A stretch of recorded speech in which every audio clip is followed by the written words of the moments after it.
Se eu falo democracia e Sócrates, que imagem que vem na sua mente? A Grécia, terra do filósofo, onde foi inventada a democracia, ou a década de 80, no Corinthians, quando um grupo de jogadores liderados pelo doutor Sócrates criou a democracia corintiana?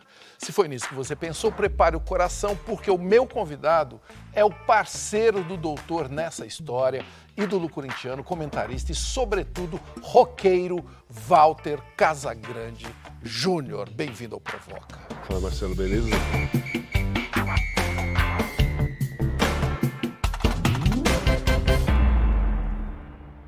O que deu na cabeça de um monte de jogador para criar uma democracia no Corinthians? Cara, a história assim, falando da minha parte, eu nasci no Corinthians desde os 10 anos de idade. Literalmente. Na Zona Leste. Na Zona Leste, e comecei no Corinthians, lá futebol de campo, dente de leite e tal.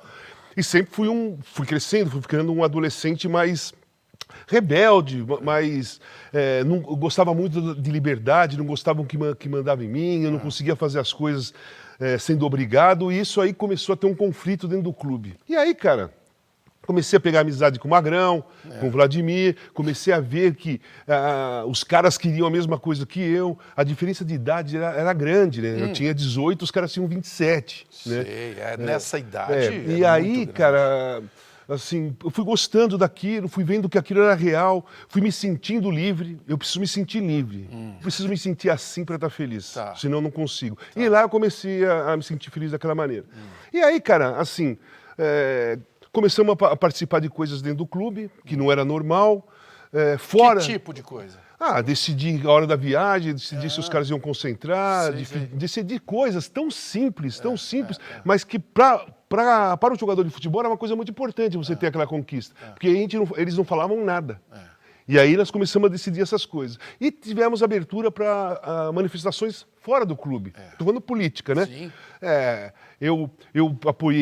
Nós apoiamos o Lula em 82, que era a primeira eleição direta para o governo do Estado, depois do golpe militar. Isso. Cada um seguiu o seu caminho, nem sempre nós estávamos juntos, nem sempre nós combinávamos as coisas. A liberdade era de se posicionar. Sim, se posicionar, de curtir a vida. O que a gente queria, principalmente eu e o Magrão, a gente tinha a nossa responsabilidade, mas, cara, eu tinha 18 anos, eu não abria mão da minha curtição. Eu não abria mão da minha curtição, mas eu tinha que ter a minha responsabilidade no jogo. No futebol, você não consegue fazer nenhuma manifestação se no campo a coisa não funciona. Lógico. Se o time não ganhar, se o time não jogar bem. Não adianta. E o time jogava muito bem e as conquistas foram aparecendo. Nós fomos ganhando espaço dentro da sociedade. No Corinthians nós conseguimos com um título, né?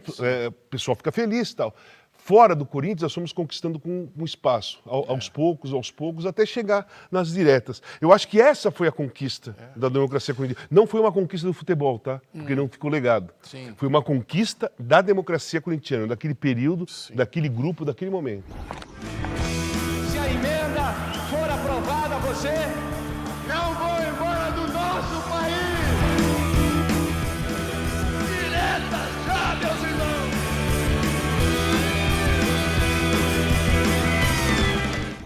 Mas aí, Casagrande, surgem as pessoas que estão prontas para atacar aquilo. E muitas armações aconteceram nessa época. E uma que te atingiu de cara, que foi, enfim, denúncias e começar patrulha mesmo, né?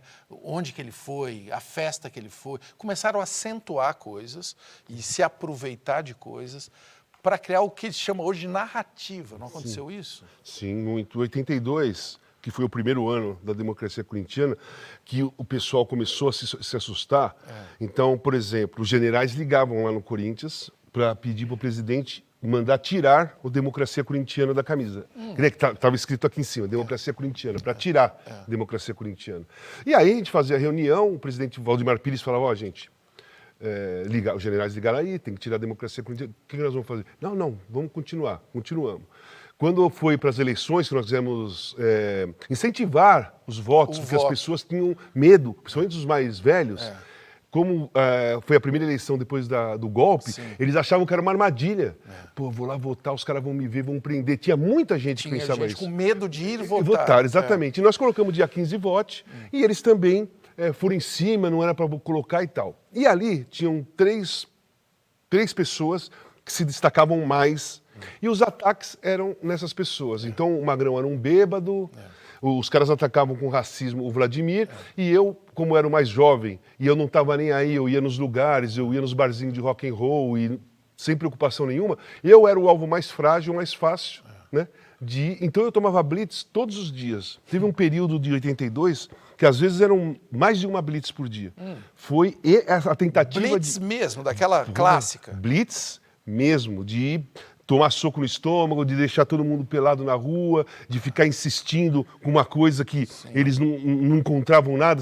Eles queriam uma prova. Não é uma prova. Eles queriam que a gente, no caso, droga, porte de droga, era o que eles queriam comigo, né?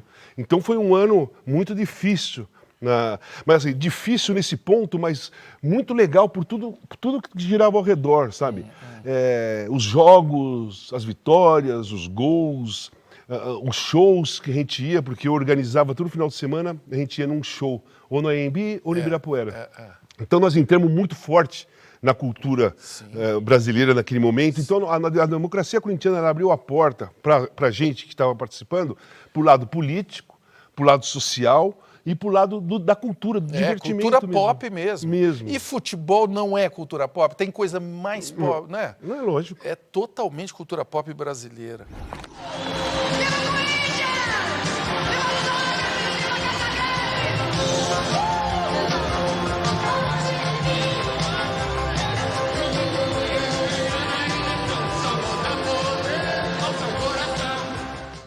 Tem muito ódio que se manifesta no futebol.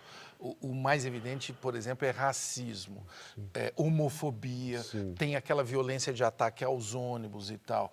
Isso é de agora ou sempre foi assim? Cara, foi uma progressão, né? Racismo sempre existiu, racismo é estrutural, racismo é da estrutura da sociedade brasileira, como homofobia também. A nossa sociedade é racista, ela é homofóbica, né? Ela é preconceituosa, né? A violência ela foi mudando com o passar dos tempos, né? Na época do Corinthians, lá em 82, nós perdíamos um jogo, a torcida chiava, mas quebrava carro, não tinha agressão, ameaça, sabe? Até porque não tinha celular, não tinha redes sociais, não tinha nada. Hoje em dia, todo mundo sabe onde o jogador está, ou onde qualquer pessoa está, pessoa pública.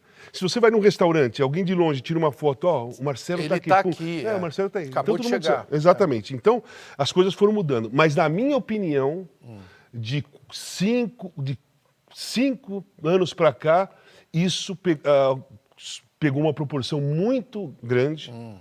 A violência, o racismo, a homofobia, a agressão à mulher, o machismo, né? A fala agressiva contra as minorias, isso ficou totalmente aberto, livre, como se fosse corriqueiro. Vera, não podia esperar outra coisa de você. Eu acho que você dorme pensando em mim, você tem alguma paixão por mim. Você não pode tomar partido num debate como esse, fazer acusações mentirosas a meu respeito. Você é uma vergonha para o jornalismo brasileiro. Precisava de alguém dar um aval para essa gente criar coragem e começar a cometer crimes, porque o racismo é crime, né? Cometerem crimes assim, na padaria, na farmácia, no campo de futebol, na arquibancada, em todos os lugares. Eles têm aval. Isso não é um achismo, cara. Aí as pessoas, tá lógico, ele é contra o presidente, por que você está falando? Não, eu sou contra mesmo. Sou contra a família Bolsonaro, não é que sou contra ele, sou contra a família dele. Mas isso está escancarado. Mas isso está escancarado, sabe? Só não vê quem não quer ou quem está manipulado pelas falas dessa turma. Porque eu sou negro, cara, eu tenho que defender aquilo que eu sou, sabe? Eu tenho orgulho de ser negro, eu sou isso e pronto, sabe? Você pegar presidentes que foram exemplo, que foi exemplo, na verdade, aí foi um negro, sabe? O melhor jogador de todos os tempos é um negro. Você pegar os top do basquete, são negros. E por que o negro não pode vencer na vida? E por que o negro é nojento? Sabe? Eles deveriam ser exemplos para muitas pessoas. Essas pessoas não valorizam por causa da sua cor. Isso é uma vergonha para mim. Os jogadores hoje, você considera mais alienados ou tem uma coisa do medo também de se colocar? Cara, medo os jogadores tinham na época da ditadura, nos anos 70, que os caras eram torturados, as pessoas eram torturadas, mortas, jogadas no mar, enfim, sumiam, desapareciam e tudo mais. Aquilo deveria dar medo naqueles jogadores do começo da década de 70. Hoje, eu acho que é alienação por estar cômodo na situação. Tá. Então, eu vou te explicar. Muita gente pergunta assim, pô, Casão, por que a seleção brasileira não tem mais identificação com a torcida? Porque o torcedor não se identifica. Ok, primeiro ponto, os jogadores jogam fora. Mas o ponto mais importante, eles mesmos dão distância a isso. Como? Como? O Brasil hoje está numa crise, muitas famílias, mas muitas mesmo, até a maioria, não tem café da manhã, almoço e janta, o desemprego altíssimo. E os ídolos desses caras, que apesar de estar numa situação crítica, social, financeira, eles são torcedores. Sim. Eles gostam da seleção brasileira. E os ídolos deles, eles postam iate, lancha, mansão, carros importados e festas maravilhosas. Aí, esse torcedor que está passando fome, ele olha e fala assim, pô, eu não me identifico com esse cara, porque a vida dele é completamente diferente da minha. Eu não tenho identificação. Então, a identificação dos jogadores que jogam fora do país, ou daqueles que jogam aqui também, como um todo, eles mesmos criam uma distância. Aí vem a alienação. O que eles tinham que fazer para essa distância diminuir? Primeiro, não ostentar. Né? Eles têm todo o direito de ter. Claro, tem todo o direito de ter, eles ganharam dinheiro e tal. Tá tudo certo, até aí está tudo certo. O que eles tinham que fazer, além de ostentar, é se posicionar socialmente. Sim. Essas pessoas têm que sentir que aquele jogador que vai jogar a Copa do Mundo com a seleção brasileira está preocupado com ele. Sim. Porque se você não está preocupado com ele, ele não se identifica com você. Sim, sim. Eles vão se identificar com pessoas que se preocupam com eles. Neymar making headlines for the wrong reasons. You're one of the best players ever. What is your problem? Foda-se o que vão pensar de mim. Eu não escolhi ser superstar. Eu prefiro muito mais ser anônimo que famoso. Eu sei da responsabilidade que eu tenho. É minha vida, eu não vou fazer isso porque eu não sei. E aí, tem uma coisa também que me chama a atenção, que nessa época que você está narrando, eu via mais jogadores, digamos, de classe média do que hoje. Eu vejo hoje as peneiras para você virar um jogador profissional. Cara, quem segura a onda de passar por tanta peneira? Hoje, não é mais fácil, não tem mais facilidade para as pessoas, para os garotos de classe média, baixa, jogar futebol. Naquela época, você jogava futebol em qualquer lugar. Quando eu era garoto, na Zona Leste, tinha 300 campos de futebol lá. Você encontrava com seus amigos, pegava uma bola, um campo mais perto, você jogava. Você jogava em todo lugar. Hoje, esses campos praticamente não existe mais. A proporção é muito pequenininha. Sim. O que existe são escolinhas com grama sintética. E aí tem que pagar para jogar. O que era popular, o esporte que era ligado à parte popular do país, as pessoas mais humildes, gostavam de jogar futebol, gostavam de ir no estádio, hoje nem isso elas podem. O preço do ingresso é caríssimo. O esporte, o futebol, ele não é mais da popular. O esporte está se tornando da elite. Elite para assistir e elite para jogar, né?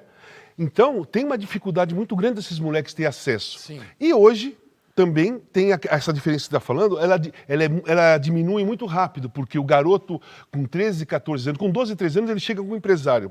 Ele já tem contrato. Já tem contrato. E aí, poucos ralam. A família rala. A preocupação desses moleques, da grande maioria, é ganhar dinheiro, dar uma casa para a mãe, sabe? Resolver o problema da família. Muitas vezes ele é a salvação de uma família. A grande maioria das vezes. Só que isso se perde com o passar do tempo desses jogadores. Fica muito claro para mim que muitos deles esquecem a raiz. Esquece que a bola é que deu tudo aquilo para eles. Perder a raiz é uma coisa muito complicada na formação da personalidade da pessoa. O que pode acontecer? Distanciamento, com a sociedade com que ele nasceu. Os caras não são franceses, eles não são ingleses, eles não são italianos, eles são brasileiros. Eles vivem numa sociedade que realmente é muito favorável, muito bem favorecida, eles ganham muito bem, mas eles nasceram aqui. Os amigos deles são daqui, os familiares são daqui. E isso cria uma distância. Eu quero dar um exemplo do Richarlison, que está no Tottenham agora, que era do Everton. Esse garoto, ele não esqueceu a raiz, pelo menos até o momento. Ele se posiciona sempre quando é necessário. Comprou oxigênio para Manaus, se posiciona na parte do bairro que ele nasceu, o bairro que ele viveu. Então, é um garoto que até o momento ele não caiu nesse giro de esquecer a raiz. Ele deu show no karatê, na humildade, fazendo gol. Boa jogador e conquista o mundo inteiro. Orgulho e amor, sabe, chama brasileiro. Vai lá, Richard, faz o gol e comemora. Com a dança do corpo que o mundo todo adora. Mas quando você esquece a raiz, você perde a sua identificação. Você perde a sua identificação e você corre um risco de ser tratado como um louco, como o Adriano, por exemplo, que é um grande ídolo, né? Mas por que o Adriano ele é adorado até hoje muito mais do que muitos da geração dele e muitos de hoje? Porque o Adriano, ele fez uma escolha. Sim. Ele quis parar de jogar futebol e ir morar e voltar na favela que ele nasceu, na comunidade que ele nasceu, ele está lá. Ele bebe cerveja com os amigos dele de criança. Meu passado não tem importância. O que importa de agora em diante. Isso é uma escolha dele. Ninguém tem o direito de fazer uma crítica. Ele tá louco, ele errou, o que ele fez, que deixou de fazer. Cara, foi uma escolha dele. Por que ele fez isso, na minha opinião? Porque a identificação dele era muito forte com a raiz dele. Sim. E aquilo que ele, jogando futebol, que ele jogava muito e ganhando dinheiro, foi distanciando ele da raiz dele. E ele não quis caminhar adiante. Ele quis voltar à raiz dele. Isso é uma escolha que... Cara, é de se aplaudir, não é para se criticar. De coragem. E de que todos nós temos que ter de ser quem a gente é. Exatamente. Não é isso? Exatamente. Por isso que eu tô achando que você tá muito bem, cara. Você tá cada vez... Eu olho para você, que a gente se conhece há um tempo. Você tá muito com a cara de quem você é. Sou mais eu mesmo, assim. Tô conseguindo ser mais natural. Não é uma crítica TV Globo, nada disso. Você sempre foi natural. Eu fui o máximo possível. Tinha as limitações, eu fui o máximo possível. Não, sempre foi. Casagrande fecha pelo meio. É pra ele. De cabeça. Golaço!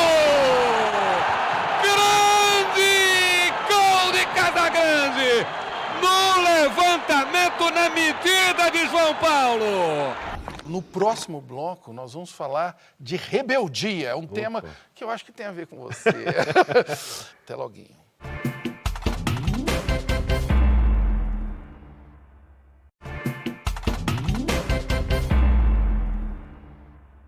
I know it's only rock and roll, but I like it. É só rock and roll, gata, mas eu gosto, diria o Mick Jagger se ele tivesse tido a sorte de nascer em Minas Gerais, né? Esse verso, ele resume para mim a simplicidade e força do estilo de música que dominou o coração rebelde do meu convidado, Walter Casagrande Júnior. O Casão, a sua rebeldia, ela nasce com o rock? Foi Janis Joplin que plantou essa sementinha aí, não? Então, eu sou apaixonado por música. Essa paixão, ligação, uma energia era muito forte, sempre continua muito forte. Porque todo mundo sabia que eu era apaixonado pela Janis Joplin, porque eu ganhava só coisa da quadro, camiseta. Eu ganhei um concurso de rádio, já sendo jogador do Corinthians, respondendo sobre a Janis Joplin, e o cara não sabia. Isso, sabia tudo da vida dela. Foram algumas perguntas mais fáceis, né? Mas eu ganhei o concurso. Então, assim, a partir dali, eu comecei a pensar assim, isso tudo que eu sinto dentro de mim é isso aqui, é por aqui. Essa rebeldia que eu tenho é essa daqui. É esse tipo de rebeldia, né? Era inquieto, então era aquilo. Eu me identifiquei com aquilo. Won't you buy me a Mercedes-Benz? My friends all drive Porsches. I must make amends. Worked hard all my lifetime, no help from my friends. Por que tanto roqueiro fica careta depois de velho? Porque, Ou mais que careta, reacionário então, mesmo. eu não sei por que fica, porque na realidade a loucura do rock and roll, né, a loucura do rock and roll, ela está dentro da gente. Então, as pessoas por muito tempo identificar, pô, aquele cara é muito louco porque ele bebia, porque ele usava droga. Ele é muito louco, é roqueiro porque ele usa droga. Eu não sou muito louco porque eu usei droga. Na realidade, eu usava droga e era careta. Porque eu não usava droga para ficar louco. Era uma filosofia de vida, uma identificação que eu tinha logo no início. Eu não uso mais drogas, eu não bebo, não fumo cigarro, continuo sendo roqueiro e continuo sendo muito louco. Olha aí. Porque a loucura do rock and roll, ela está dentro da pessoa, ela não está do lado de fora. Então eu acho que muitos roqueiros que viram reacionários, na realidade eles nunca tiveram a loucura dentro deles, eles usavam a loucura que estava externa. Quando você para de beber, para de usar droga e fica careta mesmo internamente, é porque você não tinha aquela rebeldia. É porque você era careta. Era careta. É simples Exatamente. assim. Porque a caretice, ela não está entre usar droga ou não usar droga. Exatamente. A caretice está nos pensamentos, nas ideias. Ocasão, a sua saída da Globo, depois de 25 anos, foi um ato de rebeldia? Não, foi um ato tranquilo, porque eu não fui lá pedir para ir embora, né? Apesar de já estar incomodado uns 2, 3 anos. A TV também não me mandou embora. Também estava incomodada comigo há muitos anos. E qual era o incômodo? Eu sempre me posicionei, politicamente, social, e eu nunca falei caindo de paraquedas, como muita gente. Pô, o cara fala de política no meio do futebol, no meio do programa esportivo. Não, tinha que ter acontecido alguma fala, algum contexto para eu colocar a minha posição. E, inicialmente, muitos tinham posições, muitos se posicionavam, tinha eco de todo mundo, um falava, pô, eu também acho, e com o passar do tempo isso foi diminuindo, na verdade. Menos pessoas se posicionando. Menos pessoas, as pessoas foram diminuindo os posicionamentos, o eco começou a parar, você falava e aí não você acontecia ficava nada, meio sozinho. e eu comecei a perceber que não era mais... não é crítica aos meus amigos, não. Não era mais o funcionamento que a casa queria do esporte. O esporte não queria mais aquilo que eu era. Né? E eu também não queria mais estar num lugar que estava daquele jeito. Não estou falando que está certo ou que está errado. Entendi, mas você não estava à vontade. Que eu não me adaptava. Então, quando os diretores me chamaram para conversar e fizeram a proposta de a gente... não era rescindir porque eu não tinha contrato. Separar a parceria, terminar a parceria, eu topei na hora. A Globo está seguindo o caminho dela, nova versão do esporte, está lá, mais perto do entretenimento. Eu estou num outro caminho, eu estou mais perto do jornalismo hoje, que eu sempre quis. Foi sempre assim que eu fiz futebol. Estou escrevendo no UOL com total liberdade. Escrevo para a Folha de São Paulo com total liberdade. Está indo para a Copa do Catar. Estou indo para a Copa do Catar, para trabalhar para a Folha, para o UOL. Lá no Catar, cuidado com essa rebeldia lá que o pessoal lá parece. Não estou pensando nem em sair do hotel, só ir para o jogo, voltar, ir para o jogo, voltar, sabe?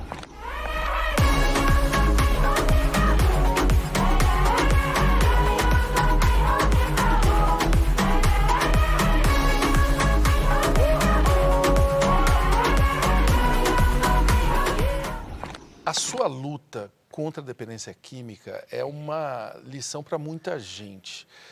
E não é segredo, é uma coisa que você abriu. O que você aprendeu com isso? Eu não seria o que eu sou hoje, eu não teria todo o conhecimento que eu tenho hoje, eu não teria, talvez, condições de ajudar muitas pessoas como eu faço hoje se eu não tivesse passado por tudo aquilo que eu passei. Né? Então eu olho para trás, eu não me arrependo. Eu olho para trás e falo assim, não, eu não queria ter nem experimentado droga, eu queria ter pulado essa parte. Eu não tenho nem condições de falar isso para você, porque eu não sei como seria a minha vida sem usar drogas, porque eu usei drogas por muitos anos. Então hoje eu olho e eu falo assim, cara, eu não morri nenhuma vez, né? Nem de droga, nem de overdose, nem de carro. Nenhuma vez. É ótimo. Nenhuma vez, porque a droga, claro. A morte se apareceu para mim diversas vezes. Nenhuma vez delas eu morri. E o que acontece? Hoje eu encontro pessoas tranquilamente, várias vezes, pô, Casão, eu li seu livro e eu dei pro meu filho, porra, meu filho resolveu se internar. pô, eu vi o seu documentário junto com meu marido começou a chorar, eu não entendi. Pô, ele falou para mim que estava usando cocaína e resolveu se internar. Diversas pessoas, muitas pessoas. Sim. E isso, para mim, me paga, é o resultado que eu queria. Com um livro não se ganha dinheiro, não fiz isso para ganhar dinheiro, não melhorou em nada a minha questão financeira escrevendo 3 livros junto com o Gilvan Ribeiro, mas melhorou o meu lado emocional, sabe? Sentindo que tudo bem. Eu passei por tudo aquilo e tenho essa missão, sabe? Essa missão é de eu contar a minha história e mostrar que tem luz no final do túnel, só basta a pessoa querer. E a minha história sempre foi céu ou inferno. Vamos comigo até a Penha? Minha irmã morreu. A morte da minha irmã, sem dúvida alguma, me acelerou. Eu não queria mais ficar careta, sabe? Porque eu já tava meio que, se ele morresse, eu vou entender. Pela primeira vez numa Copa do Mundo, sóbrio, voltar pra minha casa sóbrio. Assim você chora e me faz chorar também. Meu nome é Walter Casagrande Júnior. Minha vida foi intensa, explosiva e bombástica, como um bom rock tem que ser. E observando esses casos que você está falando, qual é a principal dificuldade de falar disso para quem está vivendo esse drama? Cara, é assim, o pessoal que é dependente químico, que está em atividade, que é ativo, né? Que está passando por problemas, ou está internado numa clínica. Eu tenho contato com aqueles que estão internados numa clínica, porque de 15 em 15 dias eu vou na clínica que eu fiquei internado, faço terapia com psicóloga, com psiquiatra e participo de 2 grupos terapêuticos lá. O que acontece? Eles prestam mais atenção, ou prestam bastante atenção, num dependente químico que vive em recuperação, que conseguiu se desvencilhar. Porque eles são desafiadores. Eu vi várias vezes falarem para psicóloga assim, você já usou droga? O que você está falando? Quer falar o quê para mim? Você não sabe nada. Que conselho você está me dando se você não sabe? Então, eles contestam a parte científica da história. Mas eles, quando houve alguém que é igual a eles... Que já passou. Igual a eles falam, pô, eles se identificam com a história. Sim, eu vou lá, conto a minha história, várias falam assim, pô, eu me identifiquei porque teve um momento da minha vida que foi assim, assim. E isso é o que eu faço. Esse é o meu papel, sabe? Eu vou e conto a minha história, conto como eu estou hoje. Porque no início eu só contava a minha história. Hoje não. Eu já posso contar como eu vivo. Que eu estou bem, eu vou no teatro, eu vou no cinema, assisto jogo de futebol, eu curto, saio para tomar um café, saio para jantar, coisa que o dependente químico não consegue fazer. E ele nem acredita que um dia vai conseguir fazer. Por quê, Casão? Porque quando a gente está lá dentro, internado, foi o meu caso também, eu falei diversas vezes, a psicóloga falou assim, eu não me vejo sem usar droga. Eu olho o meu futuro, eu não me vejo sem usar droga. Eu acho que eu consigo administrar, eu acho que eu consigo diminuir, mas sem usar droga eu não me vejo. Não consigo, porque eu uso há tanto tempo que eu nem lembro como eu era antes. Então eu só me conheço assim, então eu não consigo me imaginar de outra... Então essa fala, para eles naquele momento, é que eles acham que eles não conseguem parar de usar. Mas a realidade, a dificuldade deles é porque eles usam há muito tempo e não conseguem imaginá-los. Né? Ninguém se imagina sem a droga. Então, é isso que eu tento passar para eles. Todos nós, dependentes químicos, nós temos os mesmos problemas. Eu gosto de falar muito isso, que às vezes choca as pessoas, mas eu não tenho diferença nenhuma dos caras que estão na Cracolândia. Eu nunca usei crack na vida, mas eu não tenho diferença nenhuma, porque nós somos dependentes químicos. Eu fiz um tratamento, sigo o tratamento à risca, me empenhei, me entreguei totalmente ao tratamento e estou aqui conversando com você, Tass. E eles não fizeram isso ainda, porque ninguém tem apoio lá. O governo federal, o governo do estado... Não é tratado como saúde pública. Não. É tratado como vagabundo que usa droga e deixa jogado lá. Então é difícil para eles saírem, entendeu? E eu gosto sempre de falar o seguinte... Você me convidou diversas vezes, e todas as vezes que você me convidou é porque eu estou limpo. Porque se eu tivesse perdido pela vida aí, mesmo eu sendo o Casagrande da democracia corintiana, ninguém ia me chamar para dar entrevista, para conversar comigo. Então isso é um troféu. Vamos ver o que o coração está dizendo antes desta estreia da Copa do Mundo. O doutor Sócrates. Do branco. O do Casagrande.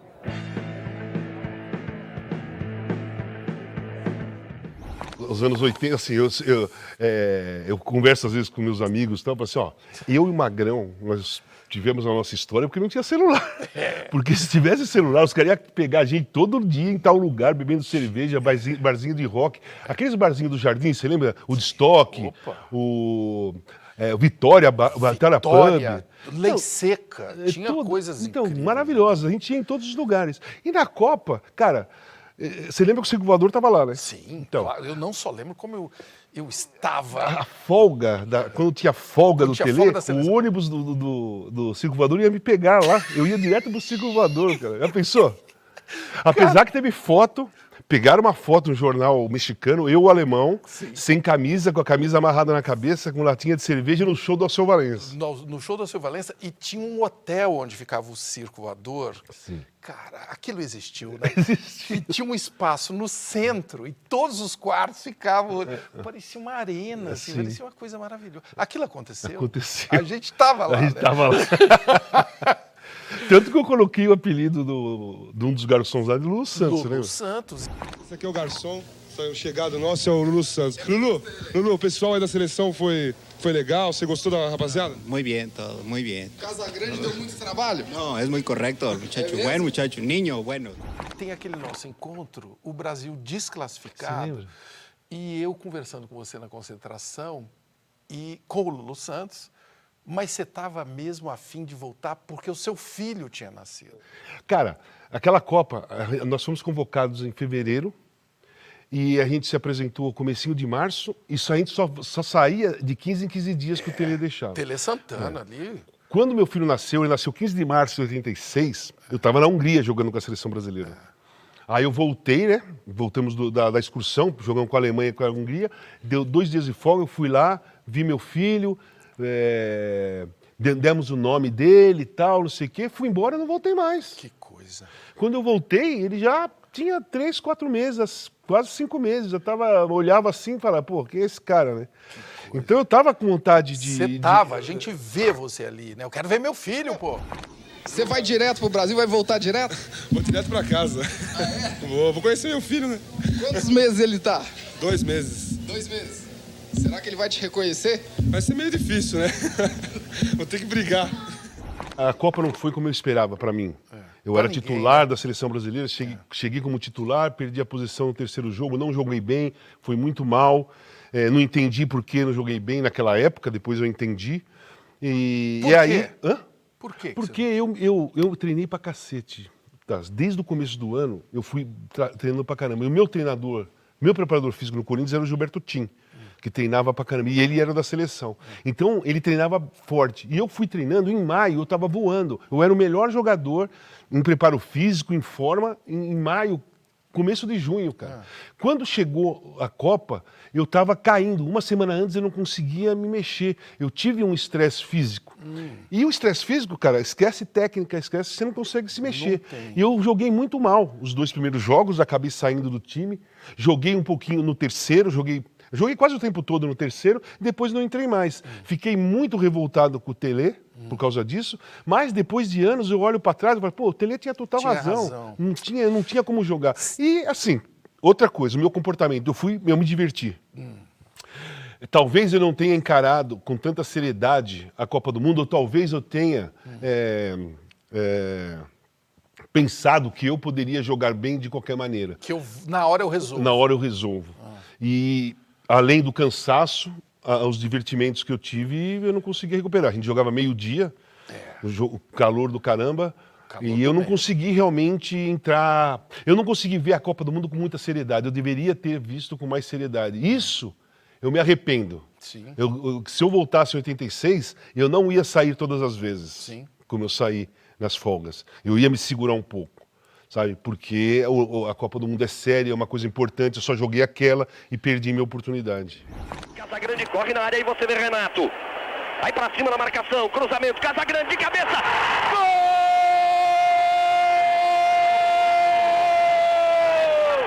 Do Brasil! Casagrande número 9! Aos 27 minutos do primeiro tempo.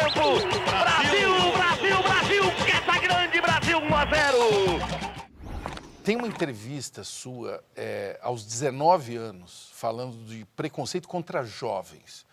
Isso sempre existiu?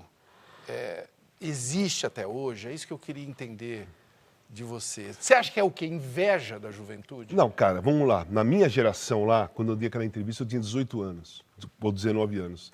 Fui num jogo lá em Porto Alegre contra o Internacional, nós ganhamos 2-0, eu fiz um gol e o Sócrates fez o outro. Foi o Gilson Ribeiro, que era o repórter da TV Globo, que fez a entrevista, e eu estava com uma camisa do Bob Dylan. Sim. Então, ali, já naquele momento, era início, hein? Meu 5º, 6º jogo como titular do Corinthians. Eu já estava sendo perseguido pelo meu modo de vestir, pelas camisas que eu usava, Led Zeppelin, Bob Dylan e tal. E aquele dia, eu dei aquela entrevista exatamente em cima disso. Sim. Quer dizer, porra, cara, deixa eu me vestir como eu quiser, deixa eu pôr a bolsa, deixa eu pôr a camisa de rock and roll, porque eu sei o que eu estou fazendo. E aquilo foi um desabafo, porque realmente, naquela época, a juventude não era levada a sério. Era uma tática, era uma estratégia da ditadura militar desclassificar o poder de conhecimento ou de percepção da juventude dos anos 70 e dos anos 80. Era uma estratégia. Claro. Eu sou um cara jovem, vou ser jovem para a vida toda. Porque a juventude da gente, ela está dentro da gente, ela está na alma, ela não está do lado de fora. Não importa se o cabelo fica branco, se você fica mais enrugado, não importa. A juventude está dentro de você. Então, se você for sempre, se você tiver essa luz ali dentro de você, de juventude, você vai ser contestador, polêmico e ter atitude a vida toda. Juventude eu classifico dessa maneira. Não é através da escolha, se a pessoa escolhe certo ou errado. As escolhas são feitas através da experiência. É a postura mesmo. Através da experiência. E não tem jeito. Atitude. Isso não vai mudar. Isso não vai mudar. O jovem tem atitude, o jovem tem postura, o jovem é desafiador, o jovem ele vai para a guerra, ele é contestador. A juventude vai mudando através dos tempos. Hoje ela está bem confusa, como eu estou te falando. Mas eu acredito sempre na juventude, como dizia o Gonzaguinha, né? Eu vou à luta com essa juventude que não vai dar a todos nada. Eu vou no bloco dessa mocidade que não dá saudade, constrói amanhã desejada. No próximo bloco, nós vamos para a Penha, zona leste de São Paulo, a ZL, lá no século passado, mergulhar nas origens do casão Tela-Alguinho.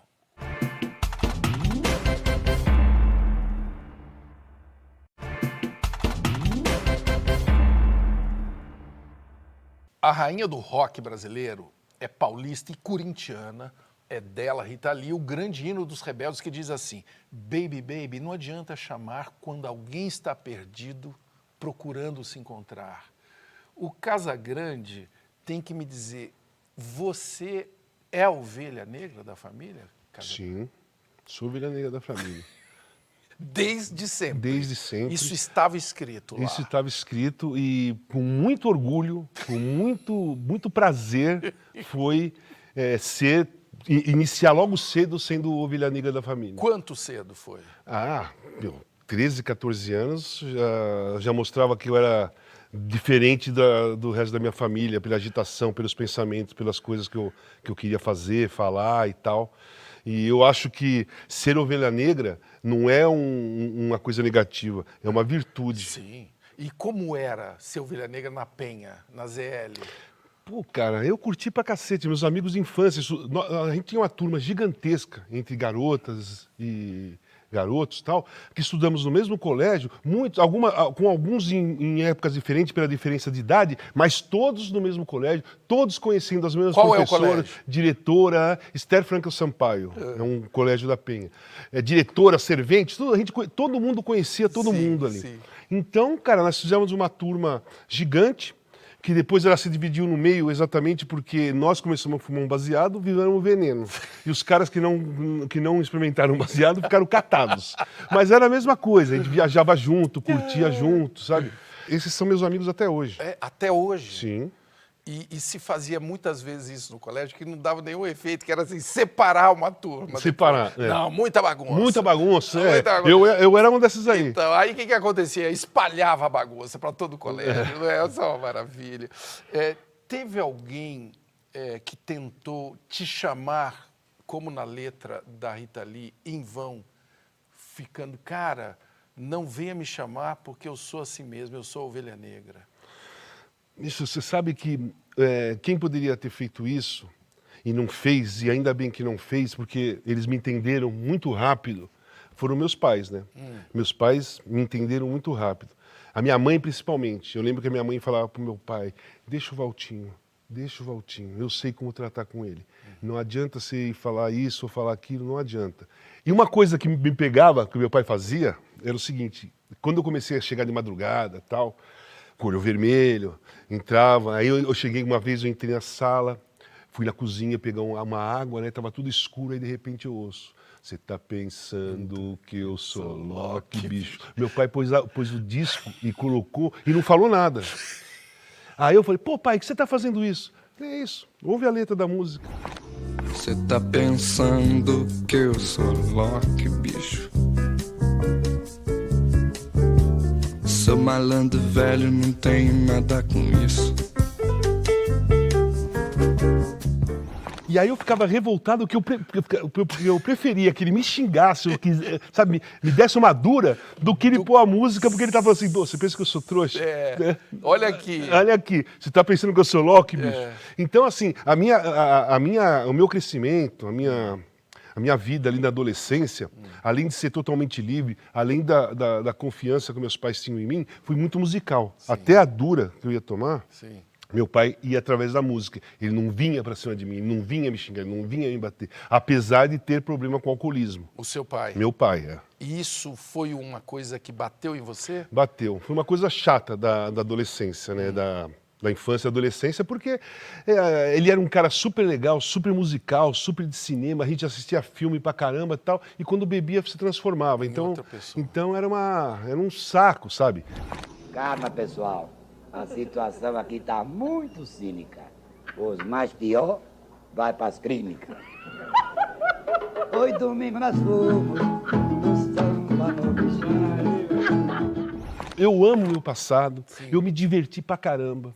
Eu tenho amigos de verdade, eu curti por todos os lugares, sabe, show de rock and roll, ia em todo lugar, mas quando eu lembro do passado, eu não quero voltar, apesar de eu gostar mais do passado do que dos dias de hoje, eu não gosto, não fico, o meu pensamento muda, não quero voltar porque meu pai bebia, entendeu? Vamos ver o que o pessoal da internet está falando, olha aqui. Juliana Porto, amo Casagrande num grau. Esse sujeito sempre que é entrevistado me leva aos prantos. Será que ela está chorando agora? Quero um mundo com mais Casagrandes na minha mesa, já humano sensível, de uma educação impecável. Amo muito, amo por dois, amo mais que feijão com arroz. Opa, é bom, hein? Essa é uma declaração. Amar mais que feijão com arroz Gostou uma declaração. Gostei. Tem recebido muitas dessas por aí? Não tenho. Eu sou meio tímido e discreto, assim, sou meio um pouco na minha. Isso é uma dica que ele está jogando no ar aí, pessoal. Jogando no ar. Tá jogando aí. Tá desimpedido, não? Não, o lance é o seguinte, eu não estou nem desimpedido, nem com compromisso. Impedido. Porque a minha filosofia de vida é liberdade total. Eu me relaciono, gosto da pessoa, não tenho obrigação nenhuma, nem a pessoa tem obrigação comigo. Nós vamos no cinema, vamos no teatro, vamos jantar, quer dormir na minha casa, dorme. Se pintar um lance, pinta, se não pintar, não pinta. O lance para mim é aberto. É questão de escolha das duas pessoas, sabe? Tico-tico no fubá. Meu. É assim que se fala no interior. Amizade colorida. Amizade colorida também se fala. Como se falava nos anos 70. Lá atrás, Até que acontece, às vezes, um daqueles encontros. Não, eu não desisti da paixão. Opa. Muito pelo contrário, eu vivo através da paixão. Eu tenho que estar apaixonado. Eu vim aqui porque eu sou apaixonado pelo seu programa, gosto muito de você. Eu não aceito ir nos lugares que eu não tenho alguma relação sentimental, entendeu? Então, eu vivo a paixão, assim sou aberto à paixão o tempo todo. Eu preciso estar apaixonado para fazer minhas coisas. Independentemente de ser relacionamento amoroso, eu tenho que estar apaixonado pela coisa que eu vou fazer. Fala, Cação. Um abraço aqui. O Casagrande de Tu, hein? Um beijo. O que você tem de Dona Zilda, sua mãe? O que eu tenho dela? Sorriso, alegria. Tenho a personalidade da minha mãe. Uma mulher que batia de frente com as dificuldades. A minha mãe bancou a morte da primeira filha dela e sofreu pra cacete por 6 meses, mas ficou de pé, não se entregou, continuou. Meu pai, quando ele bebia, ele era um chato. Às vezes até agredia minha mãe. Minha mãe bancou, ela batia de frente, ela tinha personalidade, sabe? Ela tinha... Cara, minha mãe era reunião da escola e a minha mãe, sabe? Minha reunião de escola, quando eu estudava, não era mole pra minha mãe, porque era só reclamação, só reclamação. Minha mãe, cara, eu vivi pra minha mãe viveu por mim. Sim. Porque tudo que eu fiz foi por ela. Que bonito isso, porque essa vivência que você teve com as irmãs, inclusive, eu já perdi um irmão jovem, né? E a Zilda se foi, você tinha o quê? 15? 14 anos. 14 anos. A minha irmã, né? 14 anos. Era o xodó da minha família, porque ela era mais velha, uma menina legal, sorridente, puxou minha mãe também, muito alegre. Minha mãe era muito alegre, minha mãe contava piada e tal. E a morte dela foi um choque para a família toda, porque foi um infarto fulminante numa menina de 22 anos. 22 anos. Então, e aí ficou um clima muito ruim em casa por uns 6 meses. E aí que eu entrei naquela, falei assim, pô, eu vou continuar vivendo a vida. Isso aí veio na minha cabeça mesmo, eu estou falando porque eu lembro. Veio na minha cabeça assim, você tem que viver a vida como você estava vivendo para não entrar nessa coisa. Então eu continuei me divertindo, saindo, meus amigos não tocavam no assunto, sabe? E foi, só que na realidade era só varrer uma sujeirada para baixo do tapete. Porque, cara, aquilo ficou dentro de mim, fui remoendo, sabe? Sim. Aquela raiva toda. Sim. E aquela tristeza toda se virou contra mim no futuro, sabe? Sim. Eu ficava com raiva de mim, eu não ficava com raiva dos outros. Sim. Eu tive também, esse foi um ponto que eu tive que tratar no meu tratamento, na terapia, quando eu estava internado, e eu não consegui resolver muito, mas nem me esforcei também. O problema da raiva, eu não sentia raiva. Eu não sentia raiva. Então, ela ficava encoberta. A minha psicóloga falou assim, não é normal, cara, você tem que sentir, a todos os minutos sente raiva. Eu falei, eu não consigo sentir raiva, eu não consigo sentir raiva. E eu acho que foi por causa dessa situação. Eu engoli, eu fiquei com raiva de Deus, cara, quando a minha irmã morreu. Cara, mas aí eu engoli essa raiva. Então, a raiva, talvez, inconscientemente, eu não conseguia sentir, porque eu tinha medo da raiva que estava dentro de mim. O que podia acontecer se eu soltasse aquela raiva que eu estava com Deus, de ter levado a minha irmã, e a raiva de um fato? De repente, era uma coisinha mínima, que aquela raiva que eu estava guardada saía para fora e ia ser desproporcional a minha reação. Sim. Então, eu nunca senti raiva. Assim, raiva de 2, 3 minutos, e passa. Eu sou assim até hoje, passa. Eu não consigo fazer, não consigo ter. E nem me esforcei, porque eu acho que quem tem raiva sofre. Cada um sabe a alegria e a dor que traz no coração. O acaso vai me proteger enquanto eu andar distraído. E aí a vida te dá um irmão chamado Sócrates. Que coração que era aquele? Pô, cara, Magrão foi uma coisa espetacular que aconteceu na minha vida. Foi uma... Como o Gilvan também escreveu no livro, né? Foi ele que deu a ideia do título, Sócrates e Casagrande, uma história de amor. Ela foi uma história de amor completa, sabe? Uma história de amor dentro do campo, uma história de divertimento, história de pensamentos políticos, ideais, de uma divergência. Sim. Foi completo, sabe? O Magrão olhava para mim e falava assim, pô, Biguê, eu olho você com 18 anos, eu me vejo. E eu falava, Magrão, eu te vejo com 27 anos, eu quero ser igual você quando eu chegar aí. Então era uma troca mesmo, sabe, uma coisa, uma simbiose, sabe? A gente se via um no outro, sabe? Não só jogando, a gente se via. Talvez a gente conversasse olhando no espelho, sabe? Porque eu me via nele, ele se via em mim, e isso ajudou muito a nossa relação por a vida toda, pelo tempo todo. E rolava treta também, faísca? Não, debate, foi só uma. discussão. Nós ficamos separados, né, por muito tempo.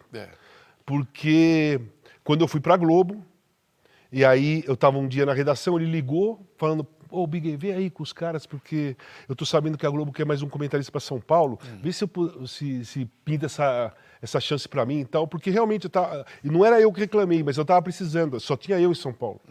Então eu fazia jogos direto, para cima, para baixo e tal. E eu falei isso pro diretor, e o diretor falou assim, seria maravilhoso ter você e o Magrão aqui, mas a gente não confia nele, porque ele tem problema com álcool, ele já deu uma mancada com a gente numa final de campeonato, tal, não sei o quê.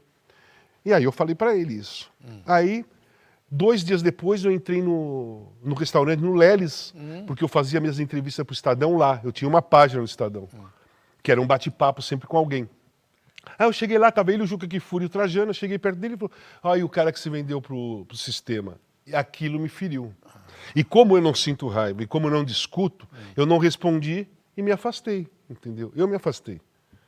Por quanto tempo? Por muito tempo, muito tempo. Porque ele não mudou, entendeu? Mas nunca, nem do meu lado, nem do dele, diminuiu em qualquer momento o sentimento. Foi um desencontro até, foi bom lembrar, importante e necessário. Porque esse período nós ficamos afastados, eu era dependente químico grave. E ele era um alcoólatra, tanto que ele faleceu por causa do alcoolismo. E eu era dependente químico, já perdendo o controle. Não ia ser bom para nenhum dos dois a gente ser amigos naquele momento. Entendeu? Então, assim, talvez um teve que se salvar. E no caso fui eu que me salvei, né? Sendo internado, tal, não sei o quê. E o Magrão, ele não conseguiu porque ele não abriu mão. Né? Porque quando você vai fazer um tratamento de dependência química, seja ela qual for, uma das coisas principais é você tem que abrir mão. Sim. Você tem que abrir mão daquilo. E abrir mão das coisas, cara, eu não sabia como era tão difícil, cara. Você tem que abrir mão. É o seguinte, você, por exemplo, você está recuperado tal, mas você não pode mais ir em tal bar que você ia. Você tem que abrir mão. Tem que abrir mão de amigos, sabe? Você tem que perder algumas coisas. Então, no meu caso, o lado bom foi que eu não precisei abrir mão de amigos nenhum, porque meus amigos do rock, todo mundo parou. Era que nem eu. Inclusive, eu continuei mais que eles ficavam invocados comigo. Meus amigos de infância também, todo mundo parou. Então eu não precisei abandonar amigos. Mas eu conheço 90% dos casos, as pessoas têm que abandonar amigos que os caras ficam usando droga e você não usa mais.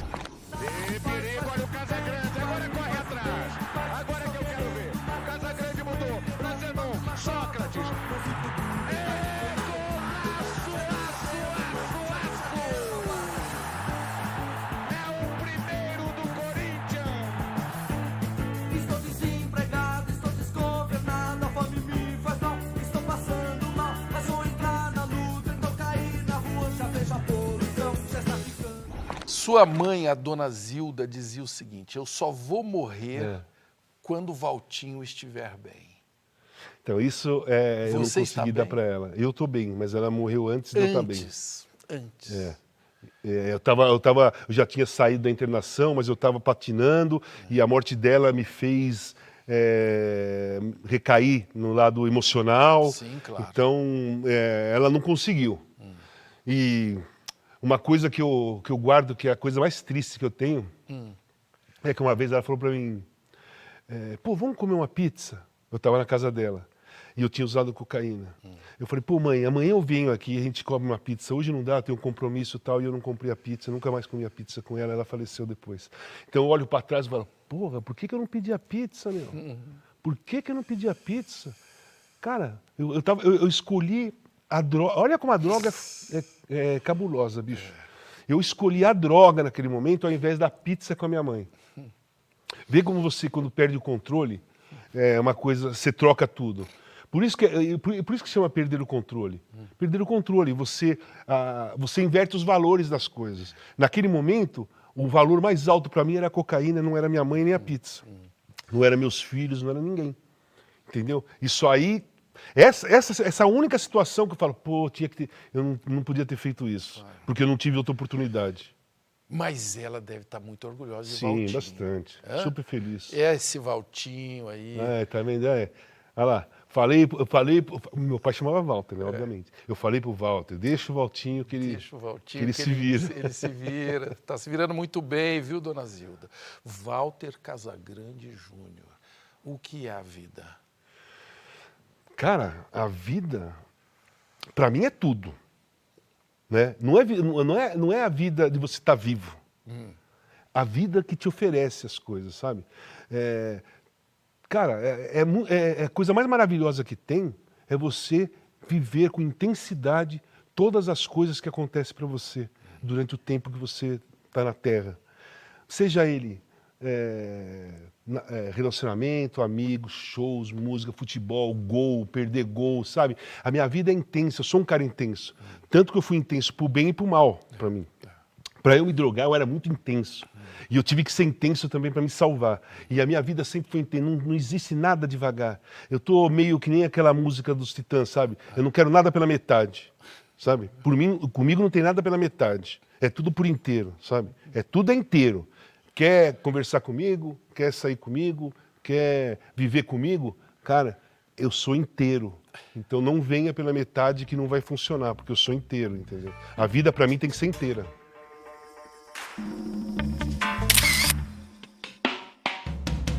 Ô, Casão, eu ouvi o seu coração lá no México, aquela vez. Quero saber como é que tá hoje. O que tá acontecendo aí dentro? Meu coração tá pleno, bicho. Tá pleno, batendo bem forte. Batendo bem forte. Ele bate forte o tempo todo. Ele não bate devagar. Ele bate forte. E isso é um recado pra alguém que tá nos vendo agora? Não é um recado não. É um recado geral. É só um toque. Pra quem quiser me conhecer, tem que saber que o meu coração bate forte.